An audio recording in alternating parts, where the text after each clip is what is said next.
का वक्त है, लेकिन अब देश को जगाने की बात होगी। आज हम सत्संग की बात करेंगे। इस देश में हमेशा से कहानी सुनाने वालों की बड़ी पूछ रही है। सनातन परंपरा में अच्छे लोगों की संगत में बैठना, उनसे बातें सुनना बहुत गुड माना जाता है। जब radio, TV, cinema, social media और इंटरनेट नहीं था तो सबसे बड़ा वर्ल्ड वाइड वेब थी कथाएं। ये पीढ़ी दर पीढ़ी चलती है। भारत में तो ज्ञान की परंपरा ही मौखिक थी। लिखने का तो हमारे यहां रिवाज ही नहीं था। जो आकाश से सुनाई दिए और याद कर दिए गए वो वेद थे। जो गुरु के समीप बैठकर सुने गए वो उपनिषद थे। फिर रामायण, महाभारत, भागवत वगैरह का समय आया। ये भारत के महानायकों की कहानियां हैं जिन्हें देश कई युगों से सुनता आ रहा है। ना सुनाने वाले थके, ना सुनने वाले। तो आज हम भारत की इस सुनने सुनाने वाली प्रथा के बारे में बात करेंगे जिसे श्रुत परंपरा कहा जाता है। चलिए।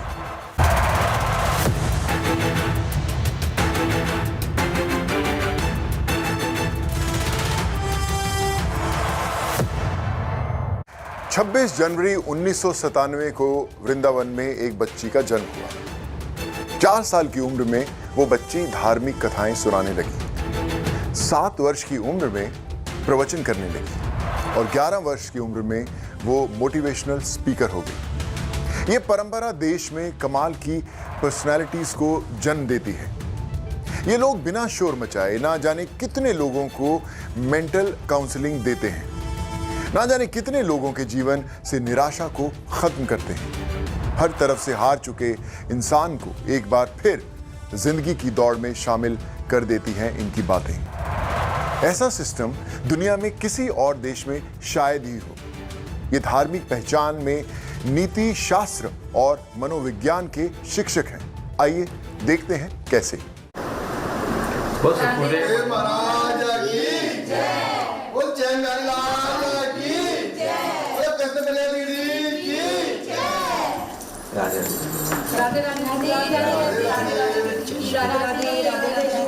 मुझे भी बहुत उससे आई है दीदी। दीदी दीदी पूरे रास्ते हला उठा रही थी। अच्छा दीदी क्या नाम है? क्या है? अतिका नाम है। वाह बॉस, नहीं बहुत बड़ा नाम रोशन किया। राधे राधे करो दीदी से। कैसे हाथ जोड़ते? कैसे जोड़ते? ऐसे राधे राधे। दीदी मुझे एक क्वेश्चन करना था आपसे कि मुझे आगे फ्यूचर में क्या करना चाहिए, मेरे लिए क्या अच्छा है? देखो, सबकी अपनी अपनी आप सभी युवाओं की एक अपनी चॉइस होती है। सबके अलग अलग क्षेत्र में अपनी अपनी रुचि होती है। तो तुम्हें सबसे पहले ये आवश्यक तुम्हें पता होना चाहिए कि तुम करना क्या चाहते हो, तुम्हारे लिए क्या अच्छा है। तो सबसे पहले इस पर विचार किया जाए, पहला। दूसरा, आपकी रुचि किस चीज में, आप किस चीज में अत्यधिक प्रसन्नता से वो काम कर सकते हैं। तीसरा, आप जहां भी जाएं, जिस क्षेत्र में भी जाएं, अपने कर्तव्य का पालन करें। काम के प्रति ईमानदारी होनी चाहिए। अब तुम जो बनना चाहते हो, अपना लक्ष्य निर्धारित करो और फिर अपना संकल्प एक जगह स्थित कर दो। ठीक है? राधे राधे। हम बस यही, आज भारत के अंदर क्यों नहीं हमारा भारत आगे तरक्की कर रहा, उसका एक बहुत महत्वपूर्ण कारण ये है कि प्रत्येक भारतीय अगर ईमानदारी से जीना आरंभ करे, अपने कर्तव्य, काम के प्रति कर्तव्य हो, ना कि फल के प्रति। हम ऑफिस में भी बैठे हैं या कुछ काम कर रहे हैं, तो भविष्य में आप सभी निकटतम भारत का भविष्य है सारे युवा। तो हमें होना चाहिए कि हम जिस जगह काम कर रहे हैं वहाँ 100% दें। पर हमारा मन कहाँ रहता है? बोनस पर रहता है, सैलरी पर रहता है, बढ़ेगा कि नहीं तो स्ट्राइक कर देंगे, ये कर देंगे। तो हम सचमुच पूछें, वो चीज़ों पे भी चिंता रहनी चाहिए, लेकिन सबसे बड़ी चिंता, क्या हम अपना काम कर रहे हैं वो पूरी ईमानदारी और कर्तव्य के साथ है? अगर कर्तव्य के साथ है तो वहाँ तुम्हें भी प्रसन्नता होगी और ऊपर से कृपा करने वाले उस परमात्मा को भी, कि आपको मानव बनाया, आपको दिव्य बुद्धि दी है, विवेक दिया है, तो आपने उसका दुरुपयोग नहीं किया, बल्कि समाज के कल्याण के लिए, सबके लिए किया। बोलो राधे राधे।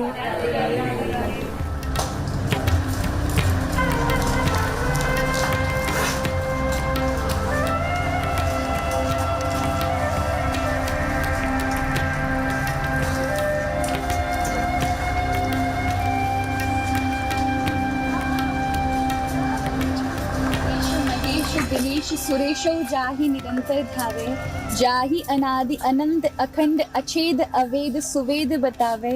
नारद से सुख व्यास रटे, पछिहारी तो पुनि पार न पावे। ताहि अहीर की छोवरियां, छछियावर छाछ पे नाच नचावे। ये रशखान जी का लिखा हुआ है भगवान का वर्णन कि जिस प्रकार से अनंत ब्रह्मांड भगवान के विषय में नहीं जानते, उन्हीं परमात्मा को यहाँ की ब्रज की गोपिकाओं ने अपने छाछ पर नाच नचा दिया।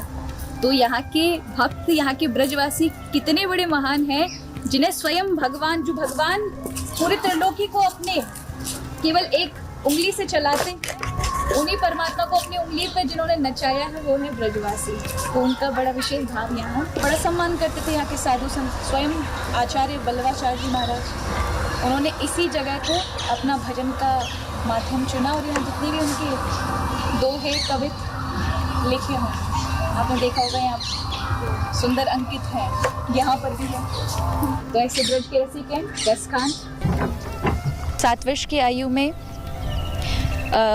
अचानक से मेरे जीवन में भगवत भक्ति का प्रवेश हुआ और मुझे लगता है कि उसी समय से खुद व खुद, जब आपको खुद पता नहीं होता, एक 7 वर्ष के बालक को नहीं पता होता कि उसका जीवन का निर्णय उसे क्या करना है, लेकिन मुझे 7 वर्ष की आयु में ये पक्का पता था कि मुझे इस क्षेत्र में ही अब यही मेरा जीवन है और यही सब कुछ करना है। मुझे भगवत भक्ति की राह पर ही चलना है, अध्यात्म में चलना है। तो उसकी शुरुआत सिंगस्त कुंभ उज्जैन से हुई जब मेरी अवस्था 7 वर्ष की थी। 2004 का समय था और एक संत के दिशा निर्देश में, एक संत के उस पर उन्होंने मुझे व्यासपीठ पर बिठाया और कहा कि आपको प्रवचन करने हैं। और वो पहली कथा थी जब मैंने कथा कही और उसके बाद फिर मेरे अध्यात्म का जो एक यात्रा थी वो आरंभ हो गई। शुरुआत में मुझे सच में विरोधाभास का झेलना पड़ा था, खुद मेरे परिवार की ओर से भी। मेरे पिताजी मुझे कभी नहीं चाहते थे कि मैं आध्यात्मिक क्षेत्र में जाऊं और उन्होंने बहुत जमकर विरोध किया, और लेकिन मेरा ये पक्का दृढ़ निश्चय था कि मुझे इस क्षेत्र में ही जाना है। तो प्रभु ने कहीं ना कहीं मेरा साथ भी दिया उस कार्य में और उन सब ने स्वीकार किया कि हाँ, मेरा जीवन आध्यात्मिक ही है और इसी के लिए मैं बनी हूँ। तो फिर सहज स्वीकृति भी मिल गई। मेरे जो शिष्यगण होते हैं या आप कह लीजिए जो मुझसे प्रेम करते हैं, वो मुझे सोचते हैं कि दीदी को कोई ऐसी जगह घुमा कर लेकर आते हैं जहाँ हम आनंद लेने जाते हैं। तो मुझे कई बार वो ऊटी ले गए, कई बार शिमला लेकर गए, पर मेरा मन एकदम बोझिल हो जाता है उस जगह पर जा कर के और मुझे अच्छा नहीं लगता। लेकिन मैं घंटों भगवत कथा में बिता सकती हूँ, तीर्थ क्षेत्रों में बिता सकती हूँ, लोगों को भारत में धार्मिक आयोजन और प्रतीकों का इस्तेमाल अंग्रेजों की गुलामी के खिलाफ हुआ। बाल गंगाधर तिलक ने गणपति पूजा का इस्तेमाल लोगों को आजादी के आंदोलन से जोड़ने के लिए किया था। महात्मा गांधी जी धार्मिक भजन गाते थे और वो उनकी फिलॉसफी की पहचान है। वैष्णव जनते तेने कहिए, पीर पराई जाने रे। हमारे पंजाब में भी धार्मिक गुरुओं ने सामाजिक सुधार किया। परेशान हो और गुरबानी सुन लीजिए तो दिमाग स्थिर हो जाता है, परेशानी मिट जाती है। अब मैं आपको साध्वी चित्रलेखा जी की कहानी सुनाता हूं। हरियाणा में इनका जन्म हुआ। छोटी उम्र से लोगों को कहानी सुनाकर जीवन की परेशानियों का समाधान बताती रही। शादीशुदा हैं और गजब की मोटिवेशनल स्पीकर मानी जाती है। देखते हैं। आपकी तबीयत खराब होने पर आप डॉक्टर के पास जाते हैं, गाड़ी खराब होने पर मैकेनिक के पास जाते हैं, लेकिन जब जिंदगी में कष्ट आते हैं तो उनका सामना, उनका निवारण किस तरह से होता है। आज हम आपको एक ऐसे शख्स से मिलवाने वाले हैं जो कथाओं के जरिए आपके कष्टों का निवारण करेंगे। कैसे, चलिए देखते हैं। हरि दर्शन की प्यासी अखियाँ, हरि दर्शन की प्यासी।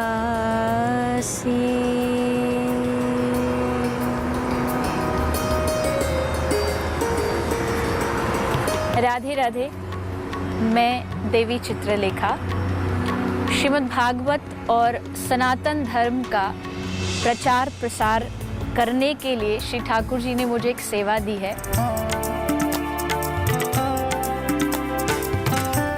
मेरी ये सेवा आरंभ हुई 7 वर्ष की आयु से उससे पहले भी आध्यात्म में रुचि अवश्य थी, लेकिन संपूर्ण जगत में भगवान नाम प्रचार करने के लिए 7 वर्ष की आयु से मैंने श्रीमद् भागवत कथा आरंभ की।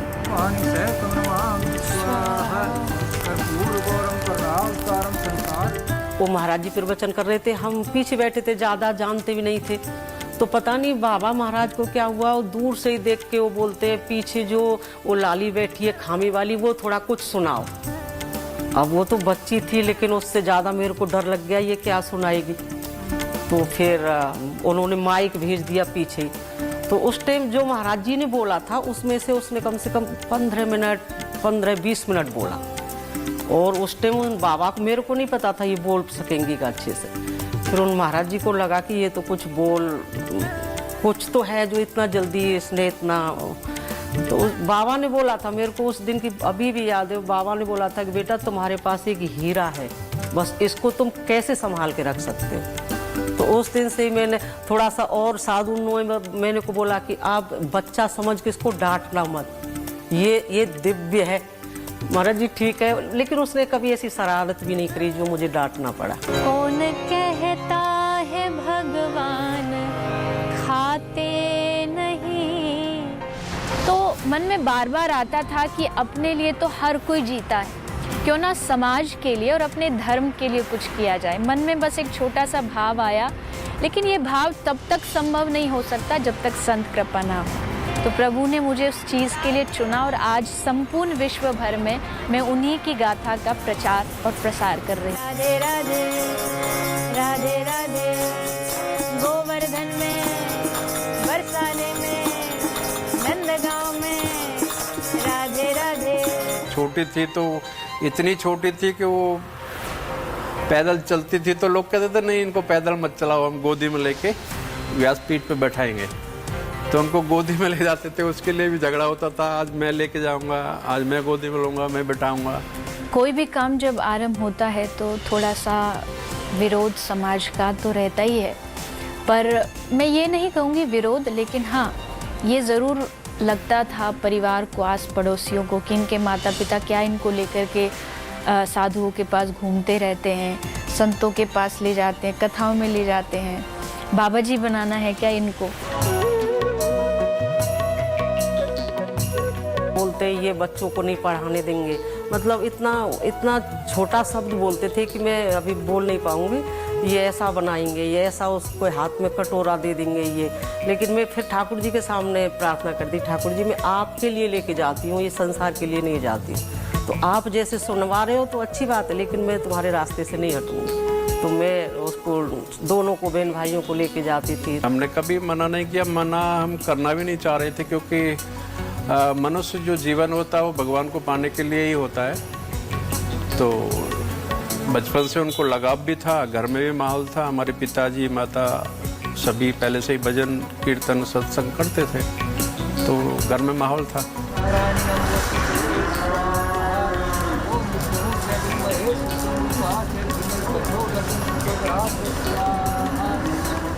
लगभग 10-15 वर्ष पहले एक लड़की व्यासपीठ पर बैठ कर के कथा करे, ये एक बहुत नई चीज़ थी। उसमें भी एक 7 वर्ष का बच्चा अगर कथा कर रहा है तो लोगों को वो एक तरह का जादू लगता था, मेला लगता था।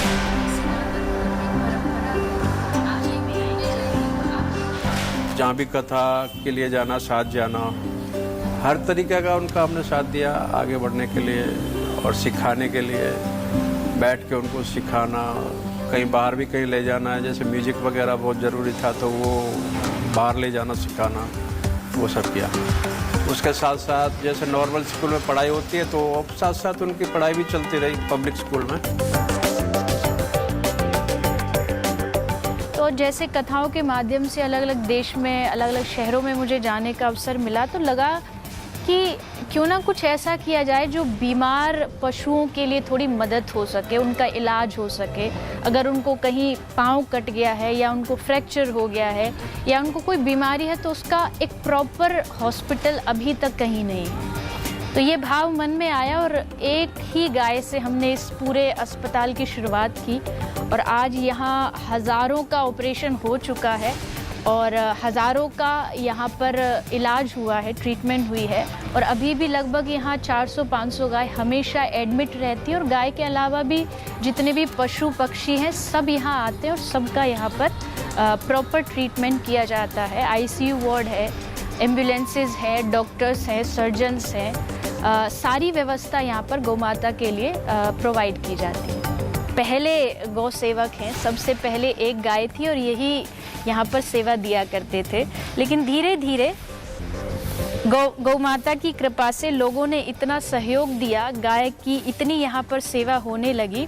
और वैसे भी आज भी जब हम कहीं कथाओं में जाते हैं, लोग अपनी गौशालाओं में लेके जाते हैं, तो वहाँ पर गायों की दशा देख कर के बड़ा हृदय द्रवित हो जाता है और लगता है काश ऐसा अस्पताल हर शहर में, हर गांव में, हर राज्य में होना चाहिए। यहाँ तक कि अगर सरकार भी अपनी तरफ से इस प्रकार की सेवाएं देगी तो उससे हमारा जो गौवंश है, गावो विश्वस्य मातरः, गाय विश्व की माँ है, वो बच सकती है और उनका इलाज सही ढंग से हो सकता है। अध्यात्म का मतलब मेरा केवल मंदिर जाना नहीं है, केवल माला जाप नहीं है। अध्यात्म एक प्रकार की आध्यात्मिक स्वभाव है। आपको अपना स्वभाव आध्यात्मिक बनाना होगा। जैसे आप जीवों पर दया, अगर आप जीवों पर दया नहीं करते हैं तो आप आध्यात्मिक नहीं हो सकते हो। आध्यात्मिक होने के लिए नरसिंह मेहता ने कहा, वैष्णव जन तो तेने कहिए जे पीर पराई जाने रे। जो दूसरों के दुख को ही नहीं समझा वो कैसा वैष्णव, वो भक्त कैसा है। देखिए, जब हम समाज में जीते हैं तो हमारी कुछ जिम्मेदारियां बन जाती हैं, रिस्पॉन्सिबिलिटी होती है एक मानव होने के नाते। हमारी राष्ट्र के प्रति कुछ जिम्मेदारियां हैं, हमारी समाज के प्रति कुछ जिम्मेदारियां हैं, पारिवारिक जिम्मेदारियां हैं और साथ ही हमारे धर्म के प्रति बहुत सारे कर्तव्य हैं। लेकिन होता क्या है कि हम अपनी लाइफ, अपने जीवन में इतने व्यस्त हो जाते हैं कि वास्तविक जो हमारे कर्तव्य हैं उन्हें भूल जाते हैं। देखिए, सीधी सी बात है, अगर आपको अंधेरे को कम करना है तो एक ही उपाय है कि थोड़ी सी रोशनी जला दीजिए, उजाला कर दीजिए। ठीक उसी तरह अगर आपको नेगेटिविटी को, नकारात्मकता को अपने से दूर करना है तो थोड़ी सी अपने अंदर पॉजिटिविटी भर लीजिए, सकारात्मकता भर लीजिए। अगर बात हम सत्संग की करें, जो श्रीमद् भागवत का मैं गान करती हूँ, वो एक प्रकार की पॉजिटिविटी आपके भीतर भरने का काम करती है। सकारात्मकता का जितना परसेंटेज आपके भीतर बढ़ता जाएगा, ऑटोमेटिकली जो नेगेटिविटी है वो अपने आप धीरे धीरे कम होती जाएगी। शर्त ये है कि अगर आपने उस सब्जेक्ट को अच्छे से पढ़ा हो, अपनी क्लास के 8th क्लास के सारे सब्जेक्ट्स को अगर आप जानते हो तो आप फेल नहीं हो सकते। ठीक उसी तरह हर समस्या का, प्रॉब्लम का एक समाधान होता है। बहुत शांति से अपने माइंड को एक सेकंड का पॉज दे करके अगर रुक करके आप सोचते हैं तो कोई मोटिवेशन की भी आपको आवश्यकता नहीं। आप अपने आप में ही एक मोटिवेशन है। आप अपने आप को ही मोटिवेट कर सकते हैं और ये कह सकते हैं अपने आप से कि भगवान ने अगर ये प्रॉब्लम मुझे दी है तो कहीं ना कहीं इसका सल्यूशन मेरे पास है,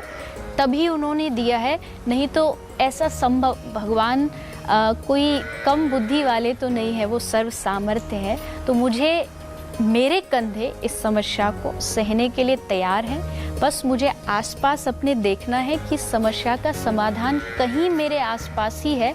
अगर मैं आँख खोल के नज़र उठा के देखूंगा तो मुझे समाधान ज़रूर मिलेगा। सबसे पहले कोई भी दंपति हो अपने जीवन में अध्यात्म को लेकर के आए। अगर आपके जीवन में अध्यात्म होगा तो बहुत कम ऐसा चांस होगा कि आप एक दूसरे से भटक जाएंगे। आज के ज़माने में कहीं ना कहीं, चाहे वो पति पत्नी का रिश्ता हो या कोई भी रिश्ता हो, उसमें एक पारदर्शिता यानी ट्रांसपेरेंसी का होना बहुत आवश्यक है। अगर आप कुछ चीज़ों को एक दूसरे से छुपाते हैं तो कहीं ना कहीं आपका जो संबंध है वो आगे चल करके बहुत ही गलत मोड़ की ओर जाएगा। और जो आज हम देख रहे हैं, बहुत ज़्यादा जो दाम्पत्य जीवन है उसमें कहीं ना कहीं कड़वाहट आ रही है। विवाह 23 मई 2017 को हुआ। बहुत सारे लोगों की ये मानसिकता होती है कि कहीं ना कहीं एक कन्या का जब विवाह होता है तो वो कार्य जो करती आ रही है उसमें कहीं ना कहीं एक बाधा, एक रुकावट आ जाती है। लेकिन वो इस बात पर निर्भर होती है कि जिस परिवार में आपका विवाह हुआ है वो आपको कितना सपोर्ट करते हैं, आपको कितना आगे बढ़ाते हैं, और अगर वहाँ थोड़ी समझदारी मिल जाती है तो आपके लिए बहुत सहज हो जाता है अपने उस कार्य को आगे बढ़ाना। तो ये मेरे ऊपर पहले से ही भगवान की कृपा रही कि बाल्यकाल में भी पूरे परिवार ने मुझे पूरा सहयोग दिया, सपोर्ट किया, और विवाह के उपरांत भी जो कार्य यानी भगवत नाम प्रचार में कर रही हूँ उसमें पूरे जो ससुराल पक्ष है उसका सहयोग मिला। और मुझे लगता है कि अगर हर व्यक्ति इसी तरह किसी भी कन्या को सपोर्ट करे तो वो कन्या कहीं ना कहीं अपना करियर या जो उनका पैशन है या जो वो करना चाहती हैं उसको आगे तक बनाए रखने में बहुत सहयोगी होता है।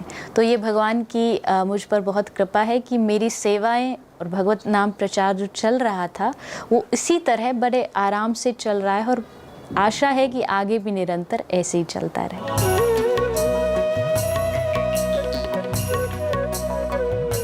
मेरा नाम माधव तिवारी है। हमारा विवाह 2017 को हुआ था। एक नया सा एक्सपीरियंस भी था ये जुड़ना, क्योंकि एक मैं अलग क्षेत्र से हूँ और ये एक अलग क्षेत्र में से हैं। बड़ा अच्छा लगने लगा जब ये लोगों को मोटिवेट करती थी, नए नए लोग जुड़ते थे और लाखों की संख्या से लोगों का बदलाव होने लगा।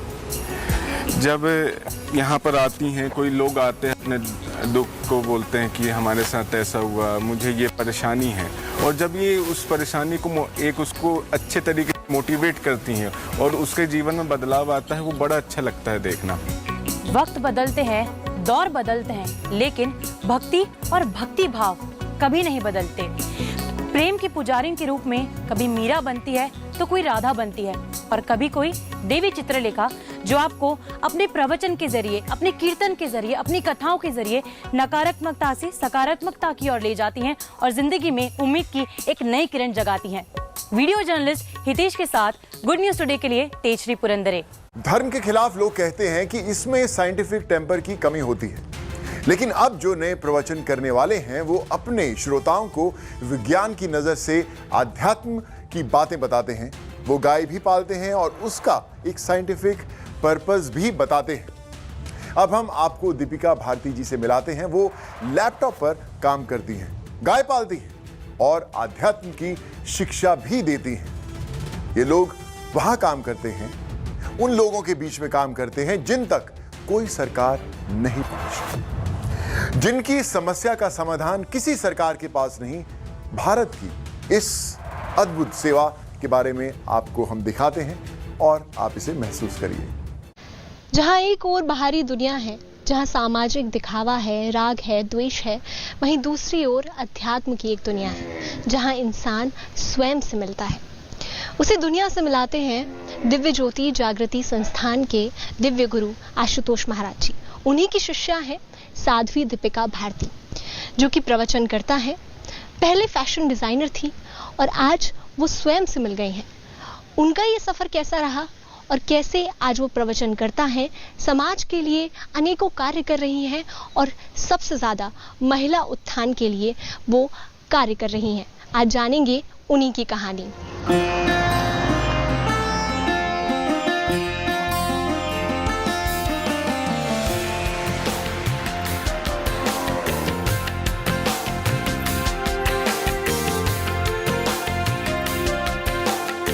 देखिए, पहले तो थोड़ा डिफरेंट था। जब तक हम इस मार्ग से नहीं जुड़े थे, इस ज्ञान से नहीं जुड़े थे, तो like we were also living in the world और वर्ल्डली वेज थे हमारे।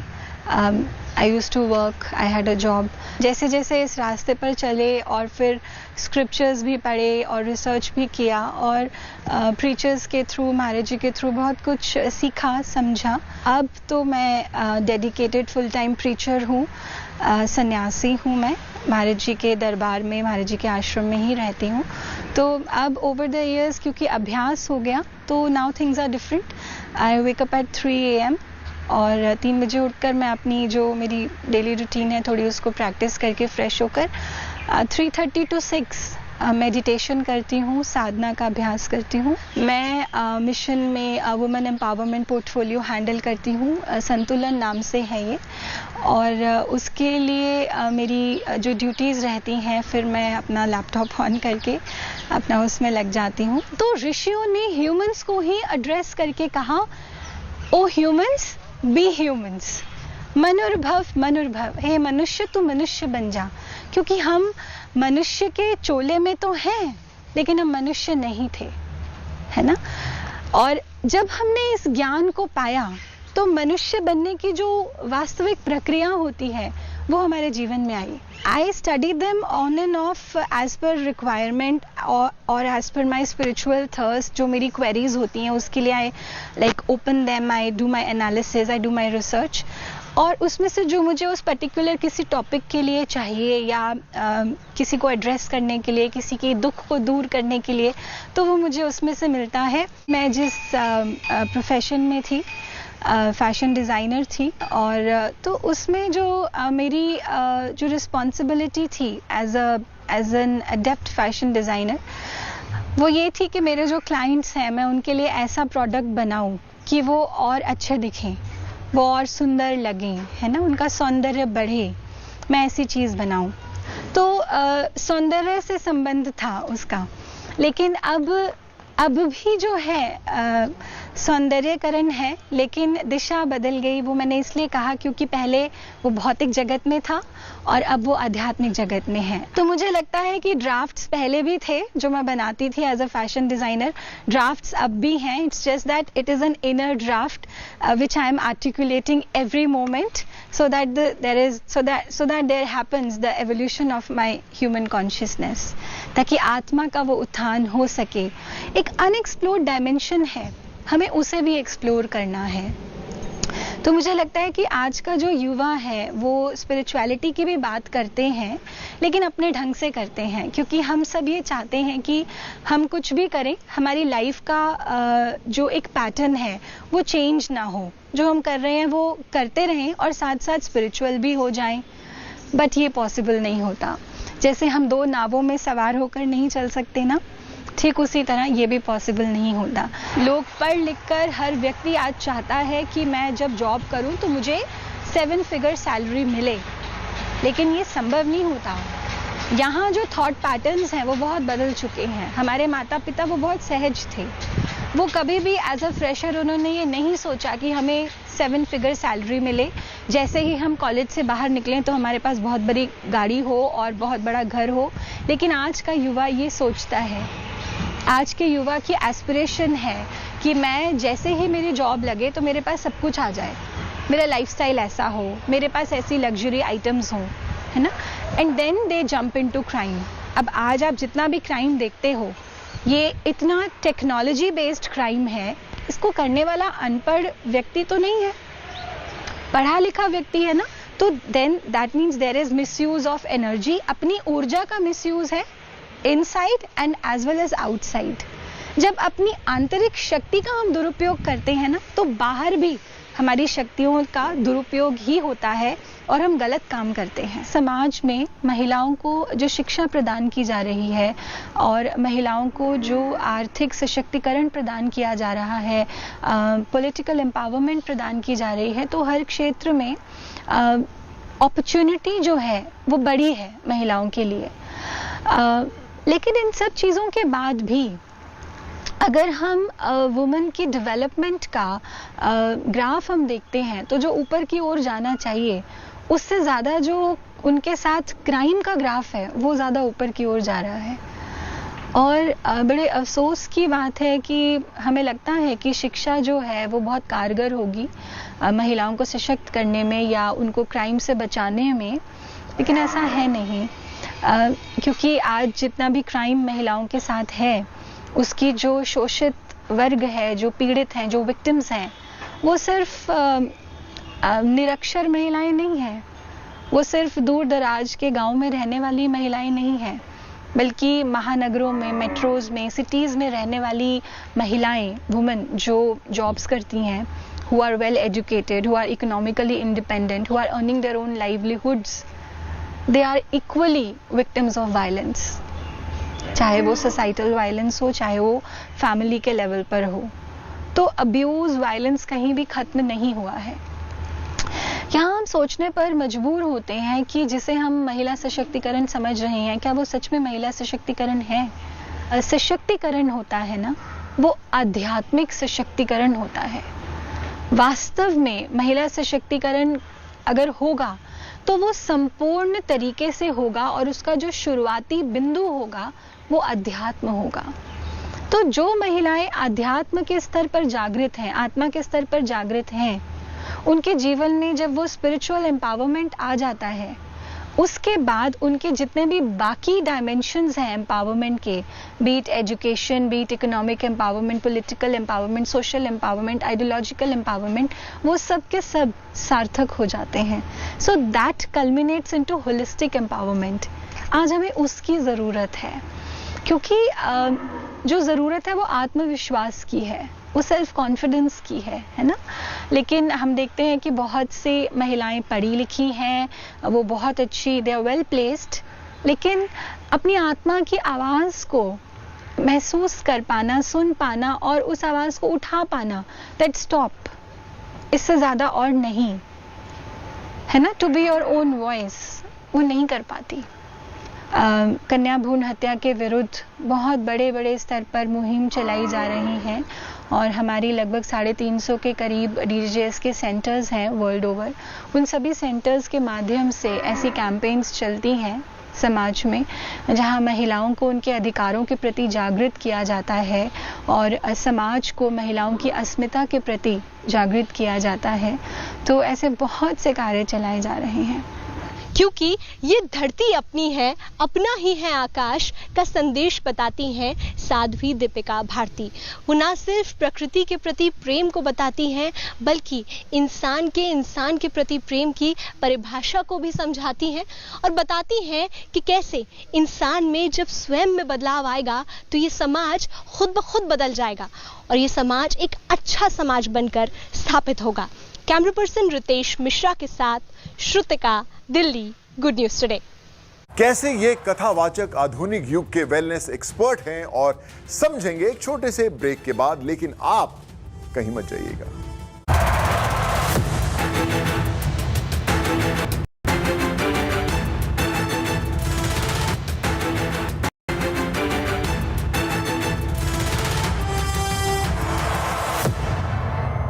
भारत का इतिहास पढ़े तो हमारे यहां शैव, वैष्णव, राम और कृष्ण की परंपरा है।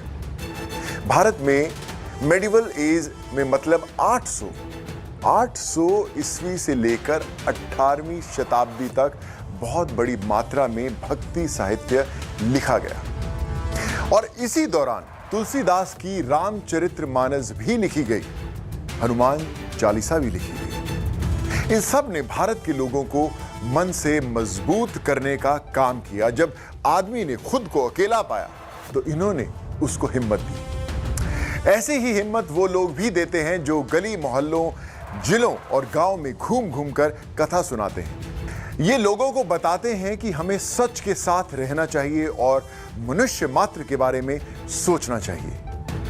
ये नेगेटिविटी घटाते हैं, पॉजिटिविटी बढ़ाते हैं, माहौल बदलने का काम करते हैं। ये सब बहुत ही माइन्यूट सोशियोलॉजिकल और साइकोलॉजिकल बातें हैं जिन्हें आप हमारे साथ आज महसूस करेंगे।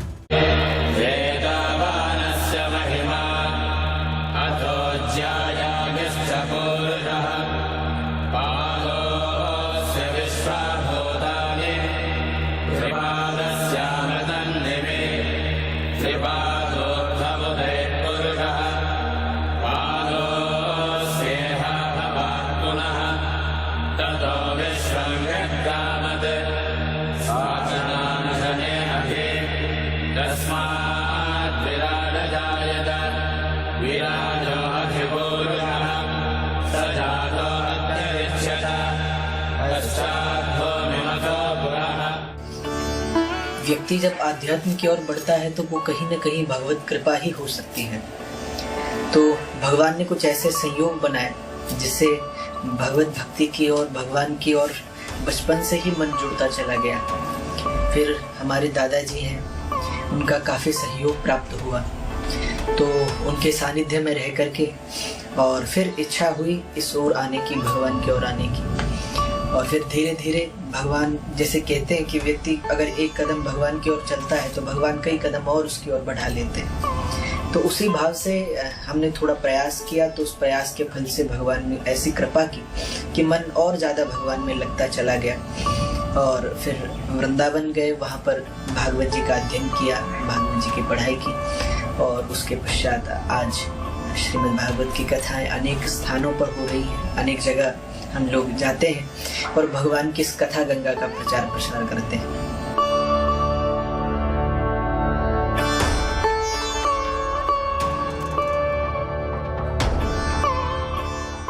आयुष 3-4 साल का हो गया, तब से ये मेरे पीछे पड़ा हुआ रहता था कि दादाजी मुझे कुछ कथा सुनाओ, कहानियाँ सुनाओ। और कहानियों के लिए बोलता था कि मुझे देवताओं की कहानियाँ सुनानी चाहिए। अगर देवताओं की कहानियाँ सुनाओ, और उस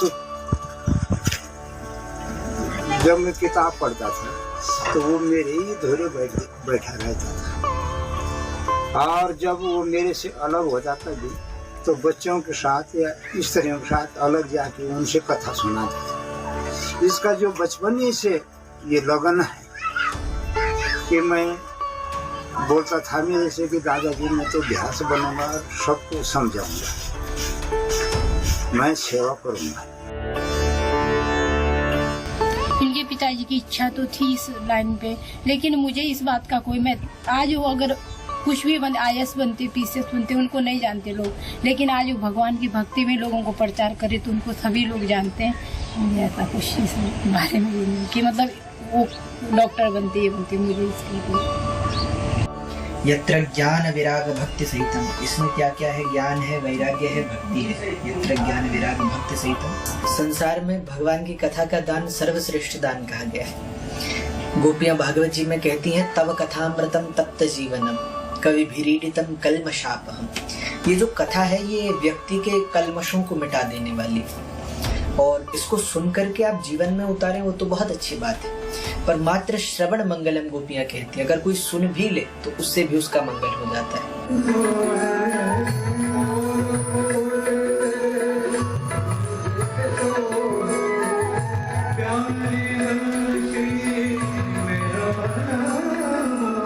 उनका इसी तरफ रुझान था।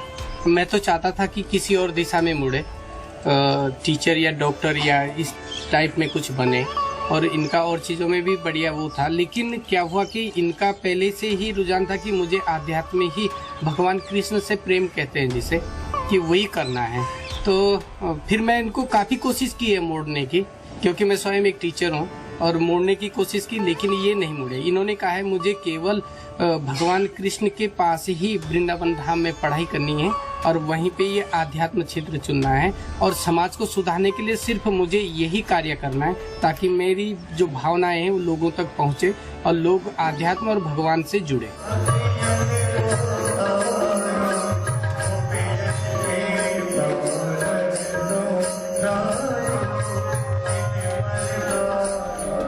बारे में तो हमें ये कहना, जो उनके लिए अच्छा होगा, भगवान जी ने जो यहाँ तक लाए उनको, जो उनके लिए तो सोच रखा होगा, जो भगवान जी चाहेंगे वो ये। मैं उनके इसमें में बाधा नहीं बनना चाहूँगी कि मैं उनको ज़बरदस्ती कहूँ कि आप ऐसा करो, क्योंकि जो उनकी इच्छा होगी वो। सत्संग का जीवन में बहुत बड़ा प्रभाव है। आप जैसा संग करते हैं जीवन का वैसा व्यक्तित्व आपका ढलता चला जाता है। तो हमने जीवन बचपन में दादाजी का सत्संग किया, दादाजी के साथ रहे, और उनके द्वारा भगवान के बाल चरित्रों को, भगवान की कथाओं को सुना।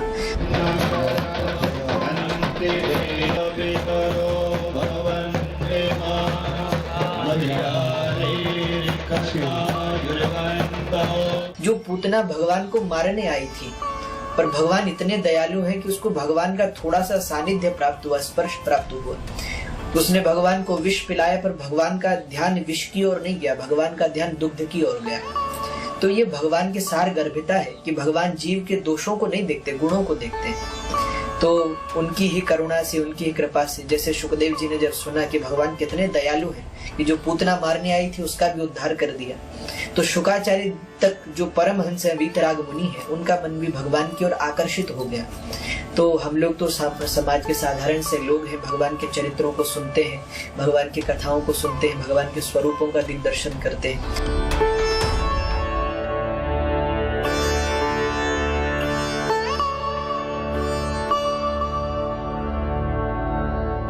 हम तो यही कहना चाहेंगे कि व्यक्ति हमारे जो सारभूत समस्त ऋषियों के द्वारा प्रदत्त ग्रंथ हैं, अगर हम उनका भी अध्ययन कर लें तो व्यक्ति निश्चय ही अपने व्यक्तित्व को समझ सकेगा। आज सबसे बड़ी बात यह है कि हमारे पास जो है हम उसके मूल्य को नहीं जानते हैं, परंतु जो हमारे पास नहीं है उसके पीछे हम दौड़ रहे हैं।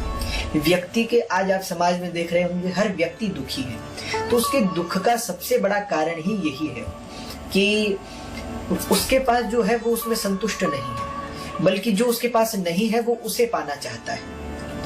तो हमारे शास्त्रों में इतना अद्भुत ज्ञान भरा पड़ा है, इतना जीवन का दर्शन भरा पड़ा है, और हम तो कहते हैं कि हमारा भारतवर्ष वो भारत है जहाँ भगवान श्री राम, भगवान श्री कृष्ण स्वयं भगवान अवतरित हुए हैं, भगवान ने अनंत अवतार लिए हैं।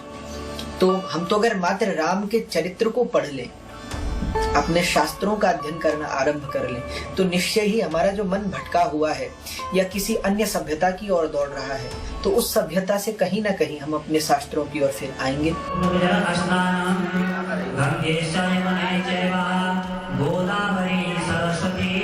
भागवत जी कहती हैं कि उदरम भरिणो जीवा वरा का कूट भाषण।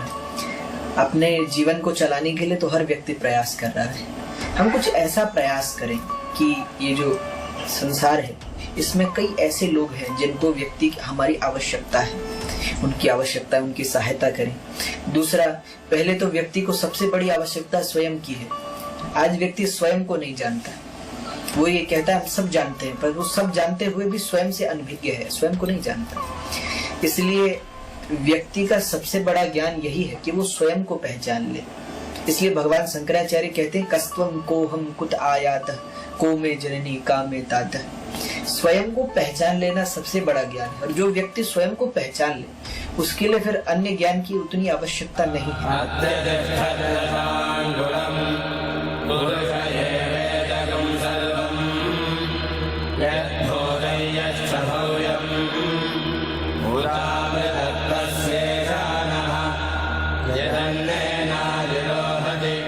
आप संपूर्ण इच्छा से अगर किसी कार्य पर लग जाते हैं, उसमें आपका भाव है, उसमें आपका मन है, तो वही आपके लिए खेल भी बन जाता है, वही आपके लिए घूमना फिरना भी हो जाता है, सब कुछ उसी में आ जाता है। तो व्यक्ति का जिस काम में मन लग जाता है तो वही उसके लिए संपूर्ण क्रियाएं बन जाती है, ऐसा हमारा मानना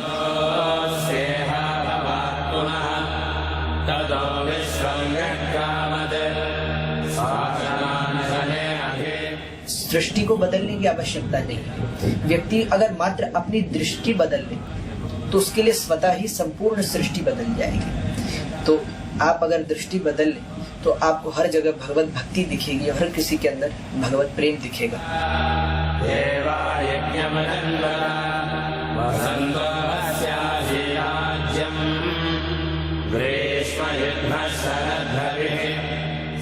जिंदगी के सॉफ्टवेयर में फ्री का अपडेट देते हैं ये कथावाचक। ये ऐसे ऑटो अपडेट हैं जिनमें ऑटो बग रिमूवर भी होता है।